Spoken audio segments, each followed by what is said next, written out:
Hey up everybody, Notts Gamer here. Welcome back to the Notts Bench, where this time I'm going to be doing something not through my own choice, but through incessant nagging from an army of psycho Dreamcasts. I swear they get me in my sleep. Sega! Every time I walk past a Notts cave. Dreamcast. What? Even when I'm chilling out gaming. Sega Dreamcast. What? Oh! I'm definitely being harassed by an army of killer Dreamcasts. This guy in particular has been crying at me for years. The power supply's died. The Dreamcast has picked up a lovely all-over tan, except for the modem in the back there. You can see its fantastic tan line there. It spent most of its life sat on a shelf, pretty much in the window. And it survived, but the power supply's baked, so this machine just does not boot. So one of the things we're going to be doing to start off with is slapping a Kaiko power supply in there to bring this thing back to life, give it a bit of juice. But I thought, so these guys leave me alone for a bit, I'm really going to treat this Dreamcast with a bit of respect. We're going to go all the way. And I've got myself a GDEMU to stick in there. This one's going to be running my games from an SD card.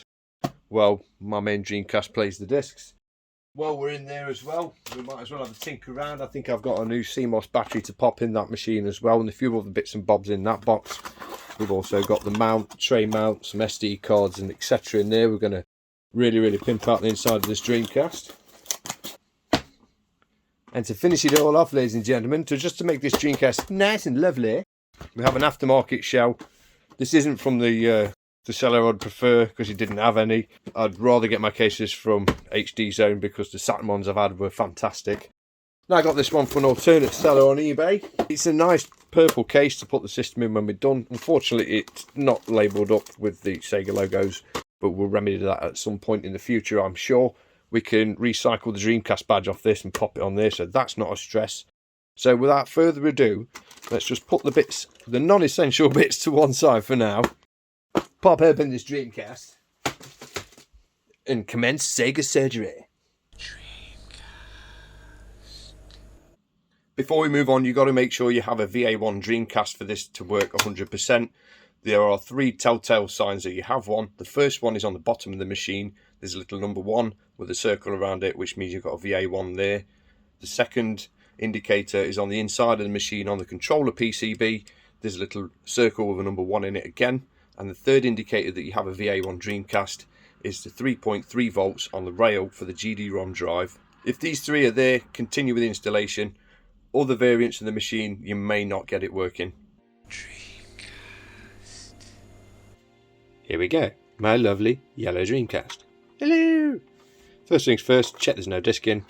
Always check there's no disc in, because as soon as you remove the top shell, you'll scratch your disc on the inside of the lid when you pull it off the spindle. Next, pop the modem off. Off comes him. And then there will be 4 screws in the corners. Zip those out.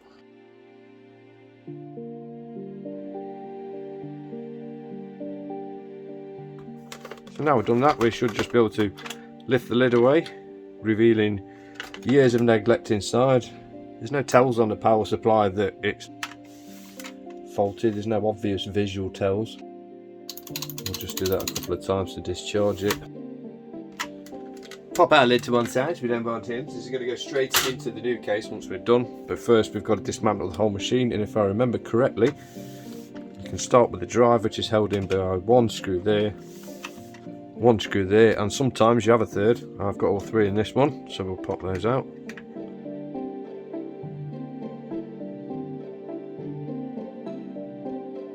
Now I've done that, the drive should just lift straight out.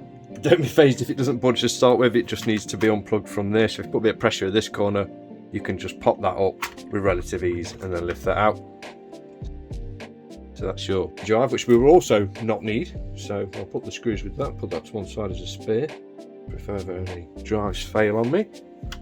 Next we can remove the transformer, make sure to unplug it first, because there's a lovely little screw hiding underneath there anyway. 1 there. Looks like there's only 2 in this power supply. So we'll get those 2 undone. And if you pop that clip there at the edge, this should just lift out from the back, and then you can pull it off the pins at the front.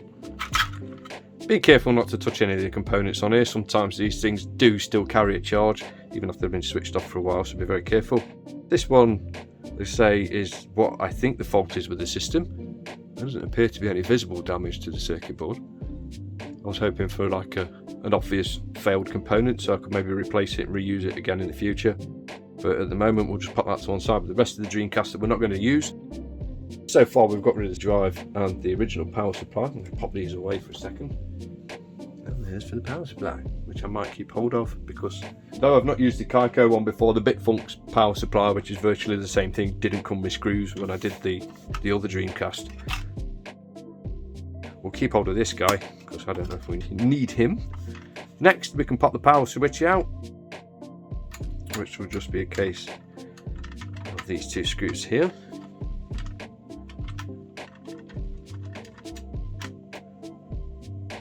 Now this is a component that we do need to keep hold of. So I'll keep the screws and that to one side. Remember that cable feeds underneath the power supply, so you've got to put this back in before you put your power supply back in. Otherwise you end up trying to push the cable down and it gets a little awkward. Next we can unplug the ribbon connector for the controller port. Just pop that out the top, then unscrew the screws on the inside of the controller port there. There should be 4 along the front. Making sure to also unplug the fan. Notts Gaming nearly forgot to tell you to unplug the fan. Pop the fan out, then take the screws off.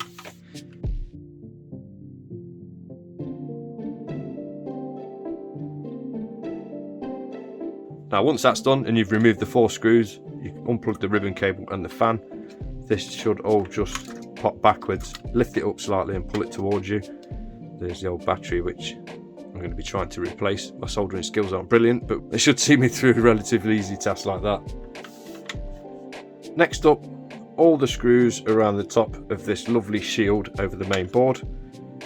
There's quite a few around the edge. We've got 4 along the back, 2 up the side, and another 3. There's another 2 down this side.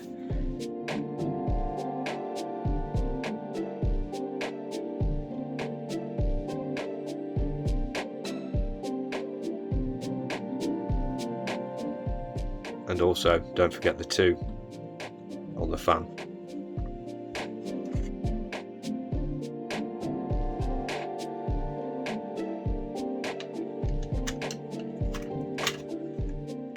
Oh, that shouldn't have happened. I just wanted to take that.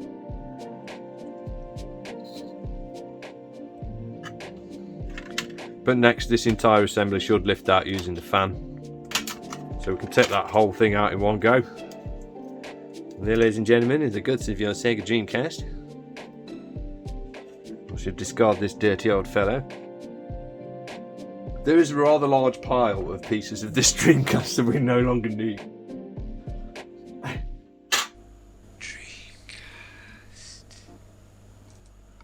So what we started with the full console, we are now left with the main board, the controller port, the modem, the power switch. Everything else is going to be new.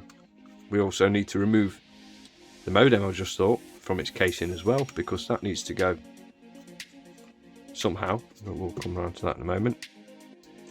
Enter our friend the purple case. Isn't he lovely? Isn't he purple? Isn't it beautiful? Yes, let's open it up. So straight away, unlike the HD Zone cases, I can tell this just does feel, it's very, very light, very, I mean, it's quite nice, don't get me wrong. The finish is okay. I don't want to be presumptuous and jump in and say it's pants. So let's just start by dropping our Dreamcast in. So we'll remove the top. We'll also remove the modem, because that doesn't need to be there for now. And we'll drop our system straight in. There we go, it popped back. Nice, a very tight fit in this case.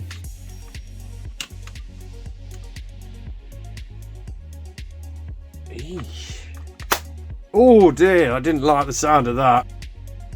I did not like the sound. And in it goes. So we'll just quickly zip all the screws in for the fan, etc. Let's get this little geezer back in. Just get that guy under there.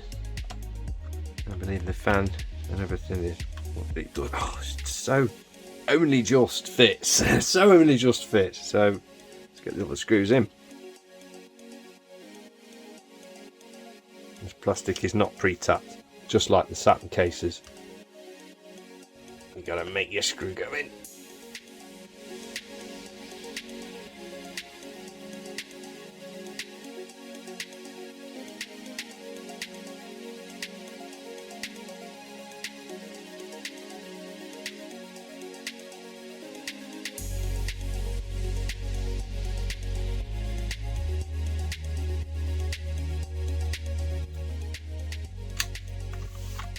Our Dreamcast is in its purple bottom.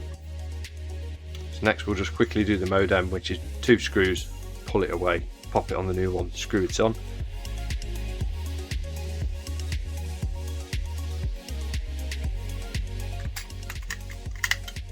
A little bit of wiggling just to get that port off there. There may be an easier way of doing this, but this is the Notts game away, which means brute force, bye bye to another part of the Dreamcast we don't need.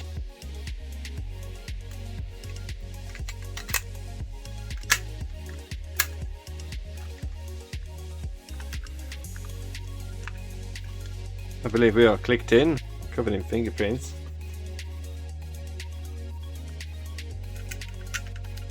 Pop those 2 screws back in.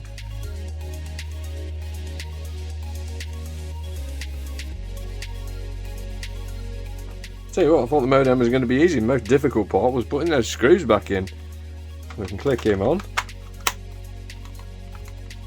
Next we can drop the power switch back in, which again is just 2 screws. Get that wire fed where it needs to go.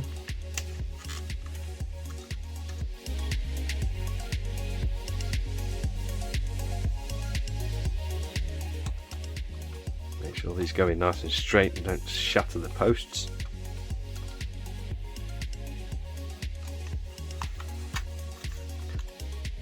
Base console back in, power switch in, modem sorted. 4 case screws there that we'll use later. The other 2 were taken off the power supply. So we'll pop this guy to one side for a second and bring in our new power supply. This power supply is minus a 3-pin plug because I had to pinch one for the 3-pin plug that was missing from my Kaiko OSSC. But hey, I've got loads of these adapters around. It's not the adapter we're after, it's this guy. We can forget about these for now, but obviously if you've never used one before, you just click the region and plug on that you want and away you go. Lovely little things there. It's nice to have a spare one. It's just a shame I don't have a spare 3-pin plug. My only complaint with Kaiko, I've been missing one of those, but everything else spot on.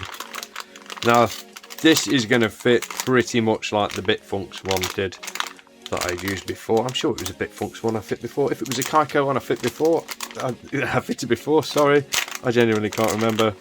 But here we go. Now this lovely static bag comes our new Dream PSU. There we go. That's a one size fits all. Here's your installation guide for those who've not put one on before. It's a nice straightforward install. It's not as difficult as the Sega Saturn because there's a lot of variants of the Saturn power supply and there's different pin variants, voltage variants. With the Dream PSU, as far as I'm aware, you just pop this guy on and away you go. Straight down on there, and it leaves you over a peg, which if you saved one of the screws from earlier, you can secure it down with. Come on mate, do it for Notts Gamer, do it for this lovely purple Dreamcast. There you go, there it goes. Don't crack that peg. So now what we do is just drop this guy in the back here, whichever way up you like. When you put the case closed, that will stay in place. This does look a bit warped. Let's hide our extra cable down here with the underneath the power supply one. There we go.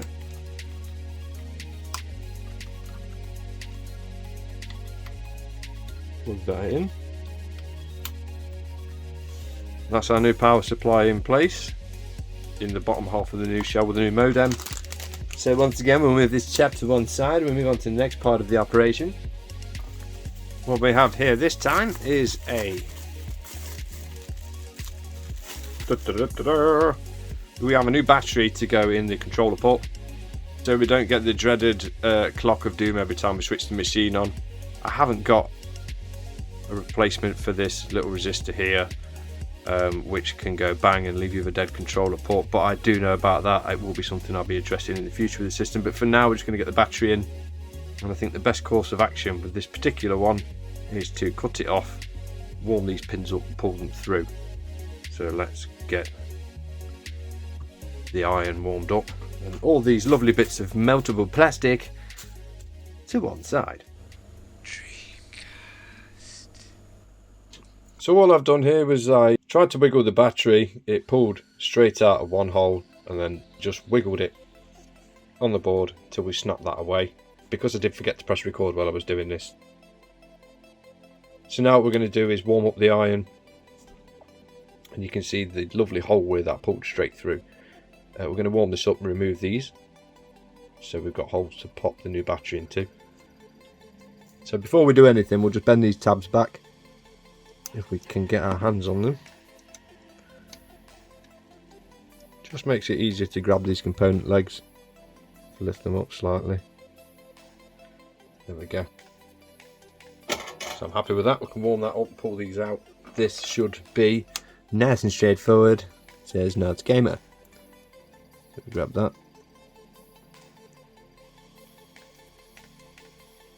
You see how steady my hands are.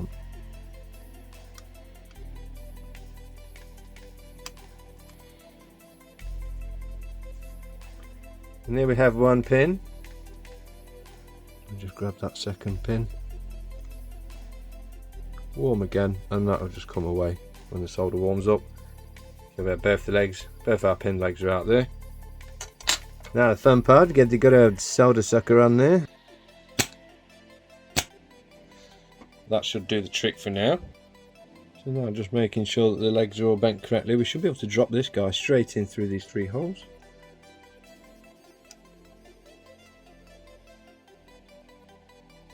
There we go. And what I'll do is just bend one of the legs on the underside so that stays in place.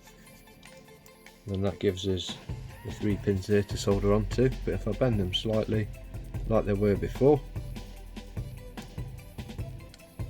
Apologies in advance if I knock the camera, because I tell you what, the cable for this thing is not very long. So we'll just warm this up here. Get the flux all nice, a bit of soldering.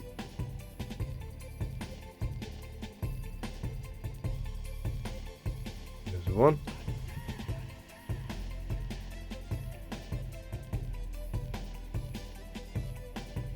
Two.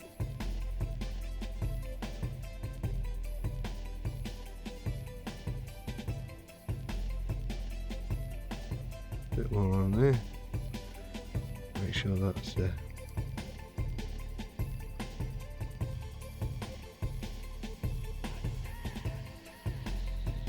I tell you what, ladies and gents, that's probably the best soldering Notts Gamer's ever flipping done, mate. Oh man. I'm not saying it's brilliant by any stretch, guys, but can you remember what some of my Game Boys looked like a couple of years ago? Then that is progress, guys. So I'm just going to get a quick bit of IPA, clean all that off.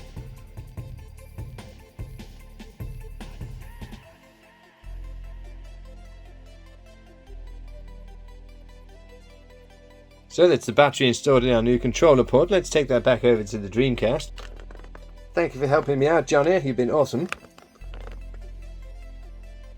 So there we are. We're ready for the next part of this. We've got the new battery installed there, so we don't get that dreaded set the time and date every time I switch the console on.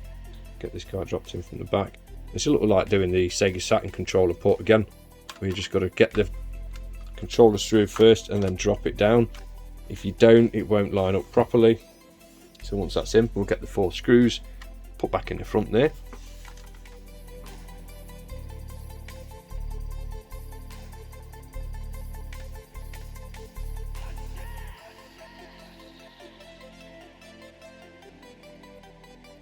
Don't forget to plug the ribbon back in for the controller port and the power for the fan. Pop those in.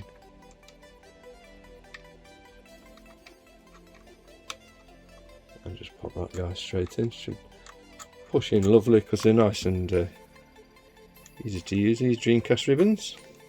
There we go. And that's the next point. So we've got the new power supply and we've replaced the battery. We've got it all in a new shell. Pop this guy to one side because now we've got a GDEMU to build. Well, I don't mean build, it does come with several bits. I've got some memory cards there for when I get around to backing my disc up to put on it. A nice new set of screws. There's another component for the kit. And that is another part which looks like the frame. Thank you again, Kaiko, for this wonderful kit. I'm not saying they gave it me. I did buy this stuff. It's not an endorsement for Kaiko. I just love the Dreamcast and this shit's really cool. So, Kaiko, mate. That's what you should get in the kit. It's relatively easy to build. We've got an SD card extender and a bracket that we just need to screw together, and then the GDEMU to put on the bottom. So, we'll get that out as well.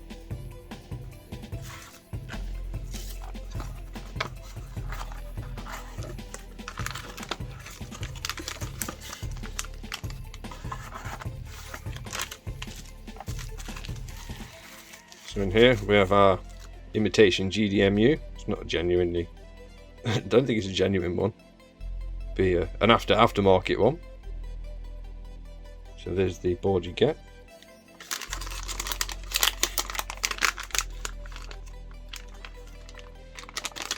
Looks like it comes with pegs as well to stand it off the board and a couple of heat spreaders. I'm wondering if they're to go on the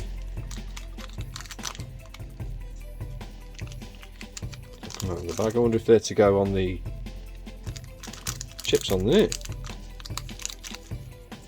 I didn't really get any instruction with that, and they don't look like copper. They just look like aluminium sprayed orange, man. Come on. So there's all the components strewn all over the Notts bench for the GDEMU, which we're now going to construct. So we have the GDEMU itself, we have the two heat spreaders there, which I assume are for the chips on the top. We have a couple of feet for the bottom of there. We have lots of empty little plastic bags. We have a nice set of screws for it as well. We have an empty GDEMU 5.5 bag. We have some instructions which I'm not going to follow. And next we have a little white box here, which should contain the USB extender. Let's have a look. USB, the SD card extender. Come on, mate. This little white box here contains a little thing like this, which you will use to there you go, SD extender. Spit it out, Notts Gamer, come on. So we have our SD extender, which will plug into this and then up to the unit, which means we can pop the cards in the top without having to lift the machine's lid off. In packet number 47, we have what feels like brackets and a cool little Dreamcast thing to reset it, I suppose. That looks like a bracket that will fit somehow on that. We'll work that out. The bag also contains air. So I've let that out into the room and given myself some more air. This will be almost like a dummy cover for where your drive used to be. But with the extender on the back, I'll be able to pop cards in the front and keep a spare there with some other stuff on. That, no doubt, is for your nice big swirly Dreamcast button. Yeah. So the first thing we need to do is get the SD card adapter in the bottom. You're given lots of screws with the kit, so take two of the short ones and rip the top off this bag. So we take our SD adapter and we slide him in there. It's only designed to go in one way as it sits flush with that, and then you put the two screws over the top, that should hold it in. There's two really thin self-tappers in the kit there for this. Everything else just looks a little too fat, so we'll pop these in.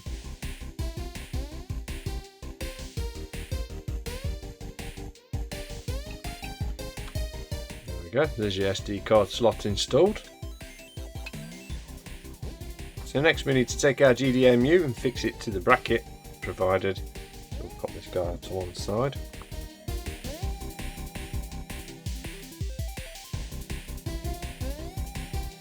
So now we've got all that on, what we need to do is plug in the SD card. Just plug the SD card adapter straight in there.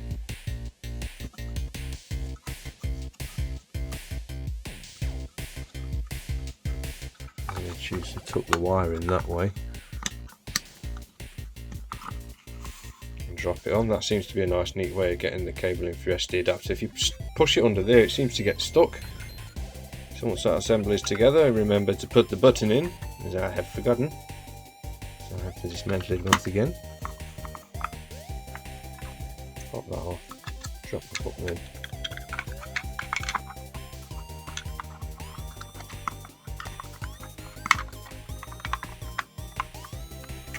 Drop that back down, and then we just need to pop some screws in the sides to hold this whole assembly together.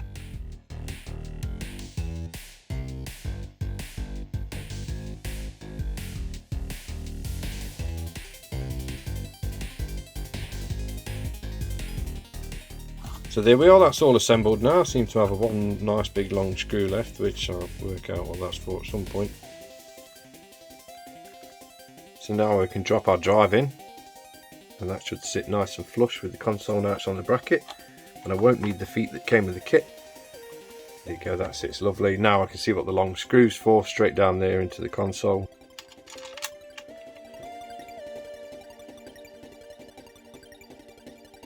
That's lovely and secure in the console now.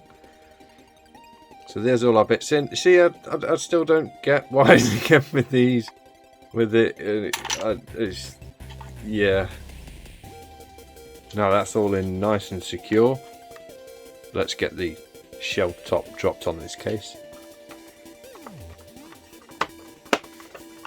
Yeah, I wasn't exactly expecting a snug fit, but that's better than I expected. So let's pop the case screws in. We need to remove the modem for this. At least that still comes off in one piece.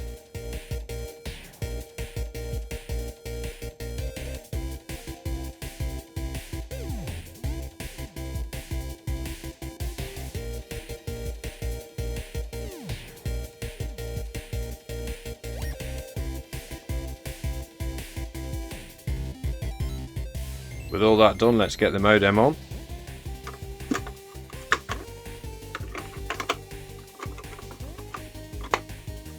And there's one more thing missing.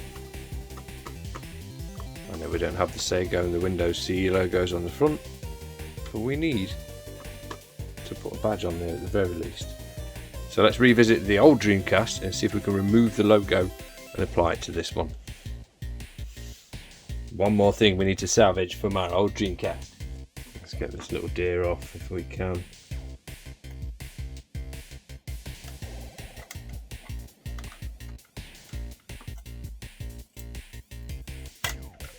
Trying to just separate the glue and not bend the sticker.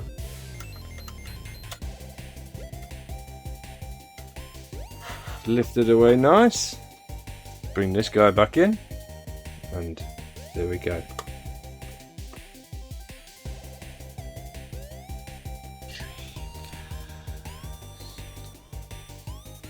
As we can see, that's come together rather well. That as the case went on nice and easy. The buttons are nice and responsive on the front. Most importantly, it actually works now, where it didn't work before. I'm not quite sure it was dead. The only things I removed were the drive and the power supply, so it could have been one of those two things. But it works nonetheless. The only issue I've got with this case is the lid is a little bit janky and does open a bit crap. But to be fair, I'm not going to be using discs, and once there's an SD card in there, that's going to be closed pretty much all the time. So all I need to do now is go away, learn how to back up my GD-ROM collection onto my computer in order to get it onto an SD card in the first place. That's going to be the fun part, and once we've done that, we may have a look into some more mods for this system. I've been Notts Gamer. This has been the beginning of my ultimate Notts Dreamcast. Thanks a lot for watching, guys. I hope you found this useful, helpful, and even a little bit funny. Please like, subscribe, share this around so more people can see the lunacy that occurs in the Notts Cave. Thanks for watching, take care guys, and we'll see you next time.